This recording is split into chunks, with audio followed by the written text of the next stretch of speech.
안녕하십니까. 메신저 뉴스 김성욱입니다. 더위는 고개를 숙이는데 코로나는 여전히 기승을 부리고 있습니다. 오늘 첫 순서는 서울동안교회 김영주 목사님, 경주남부교회 김상전 목사님, 대전제일교회 김철민 목사님 말씀으로 시작합니다. 기독교가 한국 사회에 실제적인 변화와 영향을 주게 된 것은 1907년에 평양 장대현교회에서 일어났던 평양 대부흥 이후였습니다. 근데 이 평양 대부흥 운동에 영향을 준 것이 1903년에 원산 대부흥 운동이었습니다. 캐나다 선교사하면서 의사로서 이 땅에 왔던 하디 선교사라는 그 사람 마음속에서 일어났던 그 갈등으로부터 한국 교회는 큰 변화가 사실은 시작되었다고 볼 수가 있습니다. 로버트 하디 선교사는 원산으로 이주해서 그가 사역을 했지만 별 성과가 없었습니다. 그의 마음속에는 한국 국민이 거짓말하고 횡령하고 그리고 아무리 얘기해도 변하지 않는 삶의 모습을 보면서 지친 그런 마음을 가지고 하나님을 향해서 원망했습니다. 1903년도 중국 의화단 사건을 피하여서 원산으로 찾아온 2명의 여자 선교사가 있었습니다. 그 선교사들이 얘기합니다. 우리가 함께 기도회를 개최하자고. 그가 강의를 준비하면서 그 마음속에 깨달은 것이 있습니다. 나는 지금 이 말씀대로 살지 못하고 있어. 이 말씀대로 깨닫지 못하고 있어. 그때 하나님께서 말씀하셨습니다. 빛 가운데 있다며 그 형제를 미워하는 자는 지금까지 어둠 가운데 있는 자요. 그가 우리를 위하여 목숨을 버리셨으니 우리가 이로써 사랑을 알고 우리의 형제들을 위하여 목숨을 버리는 것이 마땅하니라. 말씀의 깊은 은혜를 받고 성령을 체험하게 된 하디 선교사는 자기 자신을 보기 시작했습니다. 주일날 교인들 앞에 그렇게 얘기했습니다. 나는 교만했습니다. 나는 정말 여러분들을 사랑하지 못했습니다.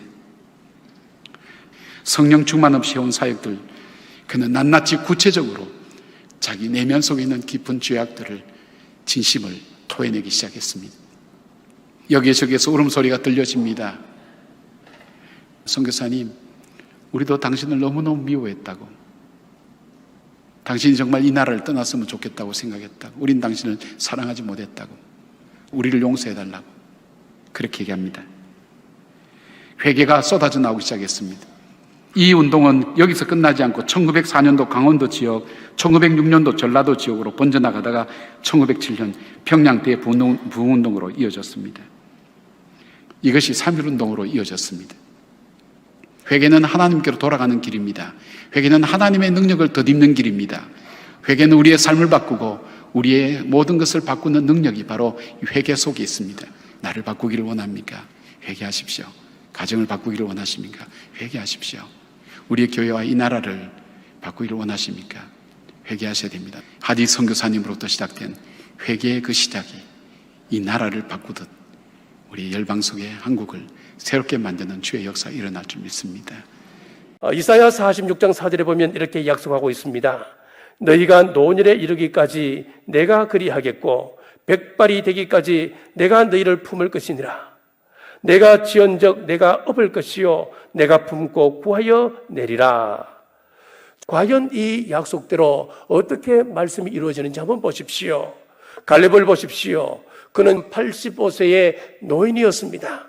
그가 차지해야 할 땅은 헤브론입니다.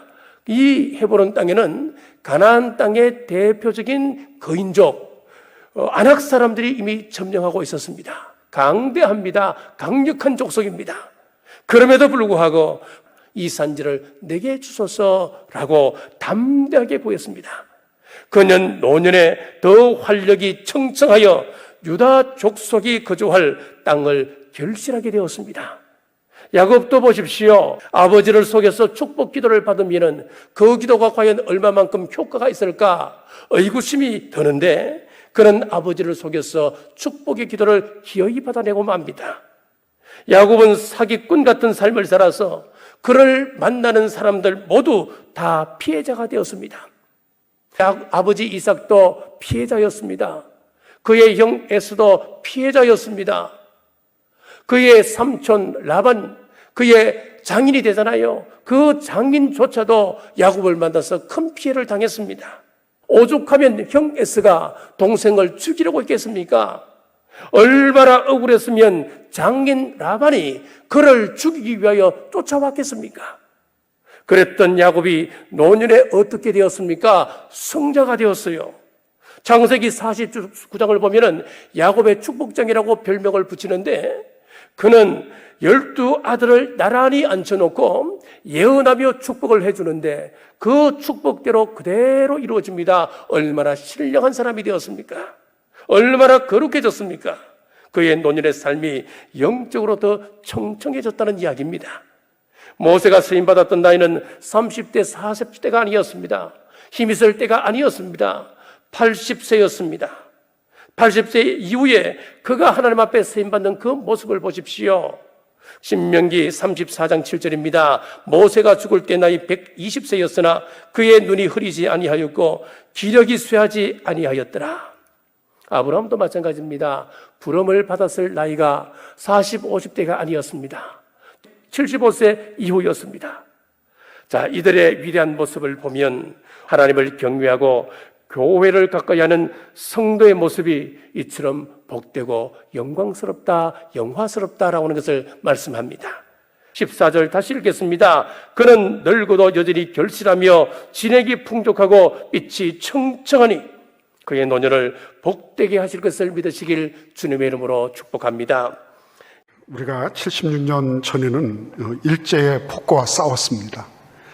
그런데 76년이 지난 오늘날은 우리의 개인적, 사적 자치권을 억압하고 제한하는 그런 압법과 싸우게 되었습니다. 차별금지법 얘기를 하는 거죠. 여러분, 우리 교계에도 어떤 손모 교수라고 하는 분이 그런 얘기를 했어요.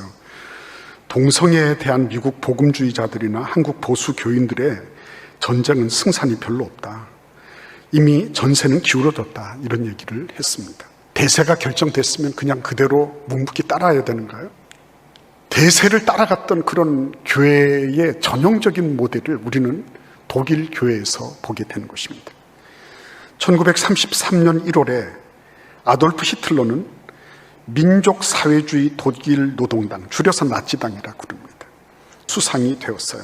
1차 대전 후에 시리에 빠져서 직업을 잃고 나아갈 방향을 모르고 방황하던 실업자들, 청년들, 그리고 중하류층의 많은 사람들은 어떻게 하면 이런 변화를 모색하고 그것을 일으킬 수 있는 사람이 나타날까를 고대하고 있었어요. 근데 그 갈망에 제대로 딱 적합한 인물이 나타났는데 그 사람이 바로 히틀러였습니다. 히틀러가 집권했을 때 한편으로는 친화 정책을 펴고 다른 한편으로는 탄압 정책을 펴서 자기들이 움직일 수 있는, 자신이 움직일 수 있는 양순하고 노예적인 교회를 만들기를 원했습니다. 거기에 그대로 말려 들어간 것이 독일 교회였어요.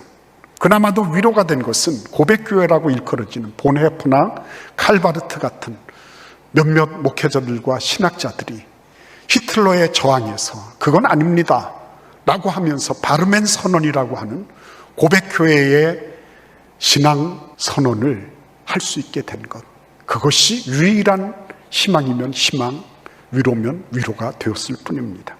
대다수의 독일 교회는 대세에 편승했습니다.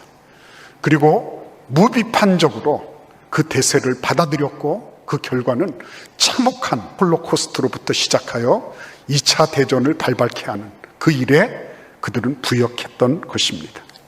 오늘 여러분과 저의 삶 속에 주님께서 물으시는 겁니다. 대세를 따라 살 것이냐, 진리를 따라 살 것이냐.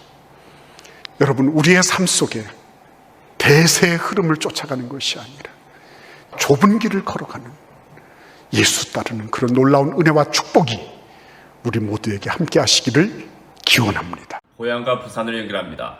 고향 삼성교회 김영석 목사님, 부산 항서교회 나지찬 목사님, 부산 진교회 신충우 목사님입니다. 광복 76년 한국교회가 직면한 암울한 현실에 대한 진솔한 진단과 처방을 들어보시겠습니다. 광복 76주년을 맞이한 날입니다. 세계 제2차 대전이 끝난 뒤에 새롭게 독립하거나 생긴 100여 개의 신생 독립국가 중에서 선진국에 올라선 나라는 두 나라밖에 없습니다. 싱가포르와 우리나라입니다. 우리가 신문과 TV를 보면서 야, 나라가 왜 이 모양이냐? 정의와 공정이 아직도 흔들리는 거 아니냐? 짜증을 내기도 하지만은, 그러나 사실 세계적인 안목에서 볼 때는 우리 대한민국은 대단히 성공한 나라에 속합니다. 한국은 아시아에서는 물론이고요, 세계에서도 아주 모범적인 국가에 해당합니다. 자부심을 가지고 또 이런 나라를 더 멋진 나라로 채워나가고 지켜나갈 수 있어야겠습니다. 전 세계 제일 IQ가 높은 나라 우리나라. 1위, 2위가 가끔씩 바뀌는데 싱가포르 하기도 하고요. 평균이 3자리예요. 미국은 평균이 2자리밖에 안 돼요. 네. 미국의 명문대학에 우수한 학생들, 중국, 인도, 우리 한국 학생들이 많은데 그 중에서도 단연코 두각을 나타내는 학생이 우리 한국 학생이에요. 단점이라면 혼자서 잘한다는 거. 근데 이런 단점을 극복할 수 있는 비결이 있습니다. 바로 우리 기독교예요, 기독교. 어려서부터 교회에서 자라나고 더불어 함께 살아가는 공동체 정신을 교회에서 경쟁하도록 하는 게 아니라 더불어 함께 살아가는 신앙생활을 강조하니까 사회성이 길러지고 관계성이 길러지고, 이게 결국은 개인을 넘어서서 나라 발전에도 기여하게 되는 거예요. 여러분, 코로나19 상황에 우리 교회학교 어린 자녀들이요, 1년 6개월, 앞으로 좀 더 가면 2년이 될지도 모르겠습니다. 그 시간을 놓쳐버리는 거예요. 참 안타깝습니다. 네. 코로나19로 인해서 지금 한국 교회 기독교 100년 사이에 교회의 영적 부흥과 성장의 큰 도전, 위기, 전환점을 맞이하게 됐습니다. 사회로부터 날카로운 비판 속에서 주저앉느냐 하는 기로에 서 있습니다.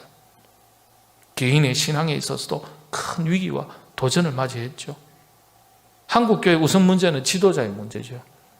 한국교회 지도자의 질적 수준이 너무 낮죠. 영적 수준은 물론이고 자질이 함량 미달인 경우가 대단히 많습니다. 평신도 차원으로 넘어가면 아주 치명적인 약점들이 생겼어요. 예전보다 공동체 의식, 공동체성이 약하다는 것, 그리고 헌신도가 떨어진다는 것. 이 두 가지를 가장 큰 문제로 보고 있습니다. 기독교 신앙이 변질될 때 가장 안 좋은 쪽으로 변질되는 것 중에 하나가 신앙의 개인주의화입니다. 그게 기복신앙이에요. 개인적인 차원에서 구원받고 복받는 것에 끝나는 것. 가장 안 좋은 경우예요. 여러분, 우리 부산의 지명 가운데 특별한 지명이 하나 있죠? 네, 광복동입니다.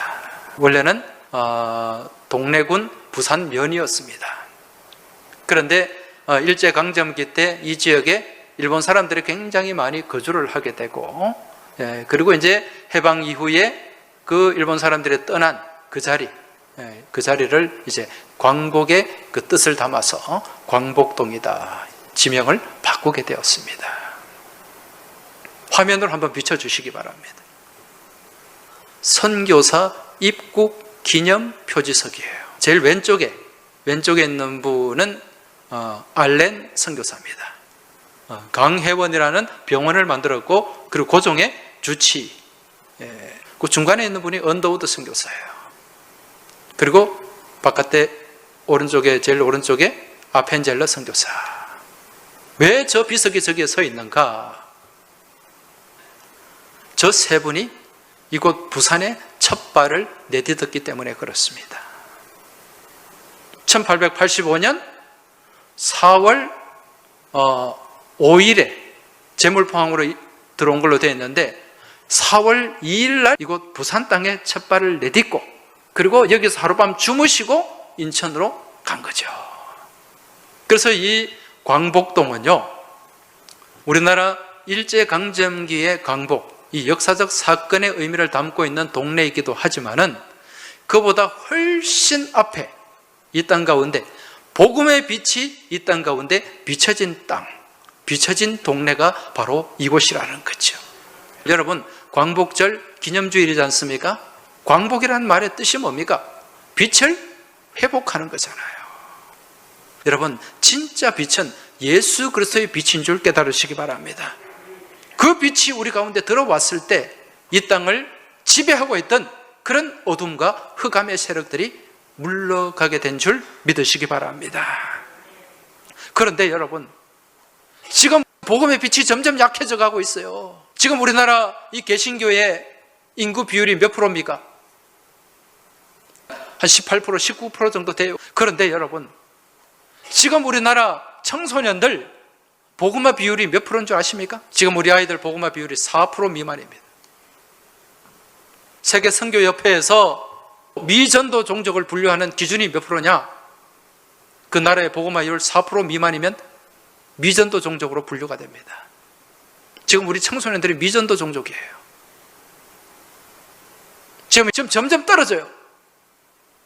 이 아이들 이제 기성세대가 되면 이 나라의 복음의 빛은 꺼지게 돼요.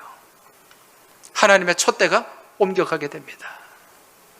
이 지경까지, 왜 여기까지 우리가 오게 되었습니까? 누구 때문입니까? 우리 기성세대, 믿음의 기성세대 때문에 그래요. 지금 이 자리에 계신 저와 여러분 때문입니다. 우리가 우리 자녀들에게 이 복음을 제대로 물려주지 못했어요. 여러분, 교회란 무엇입니까? 교회는 그 도시의 희망이고 또한 그 도시의 등불이 됩니다. 때로는 그 도시의 위로자가 되기도 하고 때로는 그 도시가 가야 할 길을 일러주는 그러한 길잡이가 되기도 합니다. 몇 해 전에 미국에 있는 뉴욕 맨하탄이라고 하는 곳을 방문한 적이 있었습니다. 그곳에는 리디머 교회라고 하는 그 교회가 있는데 팀 켈러라고 하는 목사님께서 그 교회에서 사역을 하시는데 어쩌면 지구상에서 가장 인본주의가 강한 도시라고 얘기를 할 수 있는 그 뉴욕의 맨하탄 도시 한가운데 이 복음이라고 하는 무기를 들고 그들에게 다가갔던 것입니다. 그런데 이 교회가 지향하는 것이 무엇이냐?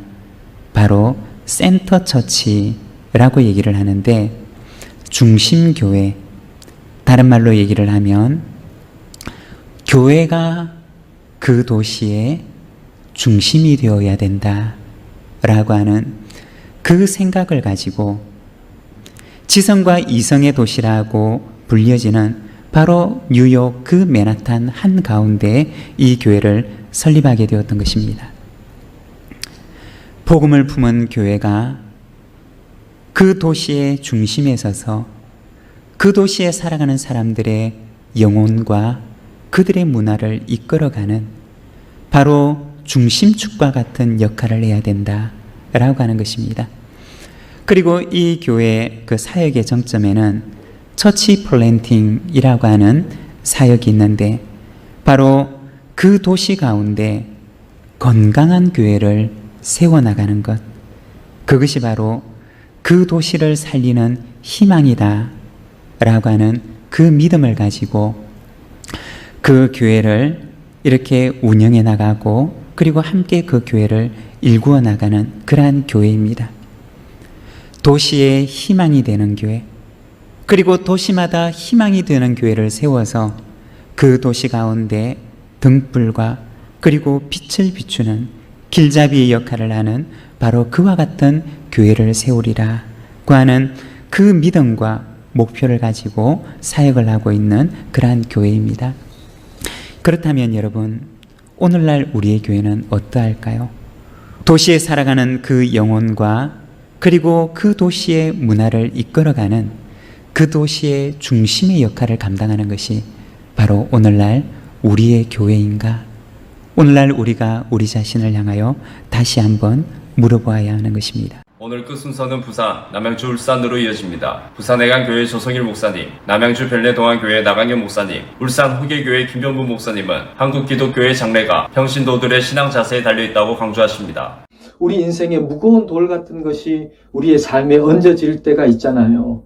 도무지 옮길 수 없는, 도무지 들고 갈 수 없는 그런 무거운 돌이 우리에게 얹어질 때가 있습니다. 그런데 그 의미를 우리가 알면 우리는 힘겹지만 그 모든 것을 이겨낼 수 있습니다. 그러나 그 의미를 모르면 우리는 결코 그 모든 것을 감당할 수가 없는 것입니다. 오늘의 고난, 질병, 위기가 어떤 의미인지 알지 못하면 우리는 그것을 감당해낼 수가 없습니다. 그러나 그 의미를 우리가 알게 될 때 아무리 어려워도 우리는 감당해낼 수가 있게 되는 거죠. 목적이 의미를 결정합니다. 목적이 나이면 내 성공, 내 건강, 내 안락이 제목이 된 책을 써 나가는 것이고 그 책에 하나님은 보조 역할을 할 뿐인 것이죠. 그래서 내가 목적이 되면 내가 성공하지 못하거나 실패하거나 그리고 병들었을 때 우리는 의미를 찾을 수가 없는 겁니다. 하나님을 원망하게 되는 거죠. 그리고 우리의 신앙생활마저도 의미가 없다고 생각하고 마는 것입니다. 그러나 하나님이 목적이면 우리는 의미를 발견할 수가 있습니다. 하나님이 목적이라고 하는 것은 하나님의 이야기에 내가 속해 있다고 하는 것이죠. 하나님의 이야기 속에 내 인생이 한 챕터가 되는 것입니다. 그리고 내 인생 가운데 고난의 시간은 한 대목, 한 문장인 것이죠. 그 한 문장만 빼놓고 보아서는 결코 그 한 문장에 내 삶의 고난의 의미를 결코 알 수가 없습니다. 전체의 이야기 속에서 봐야, 하나님의 이야기 속에서 봐야 그 한 대목, 한 문장의 의미를 제대로 알 수가 있는 것입니다. 하나님 우리를 사랑하셔서 독생자 예수님을 이 땅에 보내주셨고 예수님께서 십자가에서 죽으시고 부활하심으로 모든 사람이 다 구원 얻기를 원하십니다. 하나님의 이 구원의 이야기 속에 내 인생이 들어있는 것입니다.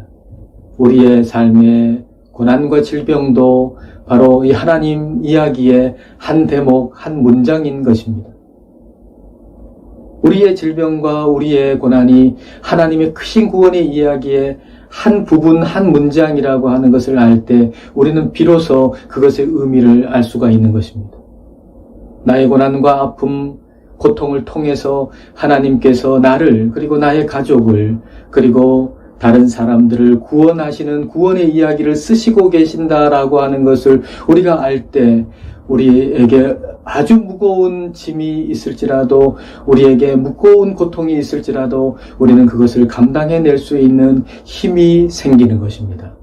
오늘 본문은 이집트에서 탈출한 이스라엘 백성들이 광야길을 걸으면서 처음으로 누군가와 전쟁을 벌이는 장면이에요. 바로 아말렉 족속과의 전쟁입니다. 아말렉 족속은 광야의 토착 세력인데 기동력도 좋고 굉장히 또 잔인하고 이런 사람들로 유명합니다.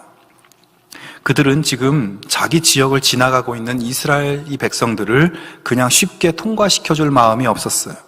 그래서 결국 큰 충돌이 일어나게 되는데 그 말씀 속에 우리는 우리의 영적 전쟁에 필요한 영적 교훈들을 좀 발견할 수가 있습니다. 영적 전쟁에서 가장 중요하고 핵심적인 공격 무기가 있습니다. 그것은 바로 기도입니다. 오늘 본문에서 아말렉 족속이 이스라엘의 약점을 파고들면서 공격하니까 모세가 어떻게 지시를 내립니까? 우선 여호수아에게 아말렉과 나가서 싸울 사람들을 뽑아라. 그리고 내일 그들과 함께 나가서 싸우라고 명령하고 있어요. 사실 이 명령은 굉장히 무모한 명령입니다. 여러분, 이스라엘 백성들은 400년 동안 노예 생활을 하고 나왔어요. 그래서 잘 준비되고 무장된 아말렉 군대와 싸울 수 있는 형편이 안 됐습니다. 하지만 여호수아는 그들과 함께 전쟁터로 나아갑니다. 자, 그런데 이때 모세는 그렇게 여호수아를 내보내놓고 아론과 훌 두 사람을 데리고 산 꼭대기로 올라갑니다. 그리고 그곳에서 모세는 두 손을 높이 치켜 올립니다. 모세가 그렇게 산 꼭대기에 서서 손을 들고 기도하니까 무슨 일이 벌어졌나요? 산 아래 전투에서 객관적으로 당연히 질 수밖에 없는 이스라엘이 신기하게도 이기고 있는 것입니다. 자, 그런데 모세가 한참을 손을 들고 그렇게 기도하다가 너무 힘들어서 잠깐 손을 내리고 기도하는 것을 멈춥니다. 이번에는 이스라엘이 지고 아말렉이 이기는 것이에요. 모세와 아론과 훌은 이 광경을 보고 안 되겠다. 다시 손을 들고 기도를 시작합니다. 아론과 훌이 좌우편에서 모세의 손을 내려오지 않도록 붙잡아 줍니다. 자, 이렇게 모세의 손이 내려오지 않고 기도가 멈추지 않으니까 이스라엘은 계속 이기고 결국 승리로 끝나게 되었다는 것이죠. 힘도 없고 무기도 없고 훈련도 안 된 세상에서 가장 약한 군대 이스라엘이 광야의 베테랑 군대 아말렉을 이길 수 있는 힘은 하나님께로부터 오는 것이고 그 힘을 전달해주는 통로는 바로 기도였다는 거예요. 여러분, 기도는 하나님을 의지하는 것입니다. 기도는 겸손입니다. 나는 능력이 없습니다, 하나님. 하지만 하나님은 능력이 있으신 것을 믿습니다. 하나님의 능력을 우리에게 부어주십시오. 이렇게 의지하며 기도하면 그 기도가 통로가 돼서 하나님의 능력이 우리에게 전달된다는 것이에요. 세계적인 부자도 200년을 유지하기 힘들다고 했는데 경주 최부잣집 이 가문의 부는 무려 300년간 이어졌다고 합니다. 가문 대대로 내려오는 육훈이 있었죠. 그 내용을 간단히 소개드리자면 진사 이상의 벼슬에는 오르지 말라. 재산은 만석 이상 되거든 사회에 환원하라. 또 흉년에는 땅을 늘리지 말라. 과객을 후하게 대접하라. 주변 백리 안에 굶어 죽는 사람이 없게 하라. 시집 온 며느리는 3년간 무명 옷을 입어라. 하나하나가 요즘 말로 하면 갑질하지 않고 진정으로 이웃을 아끼고 사랑하는 그 모습을 이 안에 볼 수가 있습니다. 그 중에서 특별히 감동적인 것은 만석 이상 받지 않는다라는 부분인데요. 최씨 가문은 부자여서 몇만 석의 소장료가 몇 년마다 나올 수 있는데도 소장료가 만석을 넘지 않도록 그렇게 기준을 두다 보니까 부자가 되면 될수록 그 소작인들의 소장료는 점점 낮아지게 되는 거예요. 그러면은 소작인들은 최씨가 더 부자가 되기를 바라고 계속 기쁨으로 농사를 짓게 되었다고 합니다. 남들이 부자가 되기를 바라는데 부자가 안 될 수가 있겠습니까? 그래서 그 비결은 바로 사랑이었습니다. 이웃을 사랑했더니 그것이 통하더라라는 것이죠. 근데 누가복음 18장에 보면은 세리와 바리새인이 똑같이 성전에 올라가서 기도하는 장면이 나옵니다.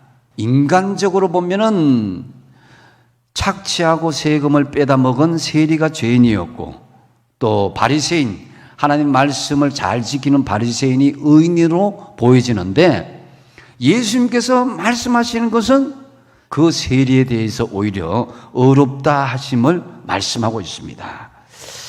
그런데 이 바리새인의 문제가 무엇이겠습니까? 바리새인의 기도를 살펴보면은 그 이유를 알 수가 있습니다.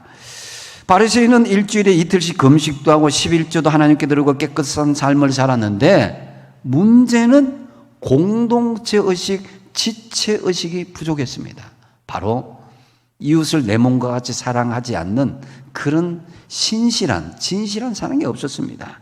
누가복음 18장 11절 말씀에 보니까 하나님이여 나는 다른 사람들 곧 토색, 불의, 간음을 하는 자들과 같지 아니하고 이 세리와도 같지 아니함을 뭐라 그랬어요?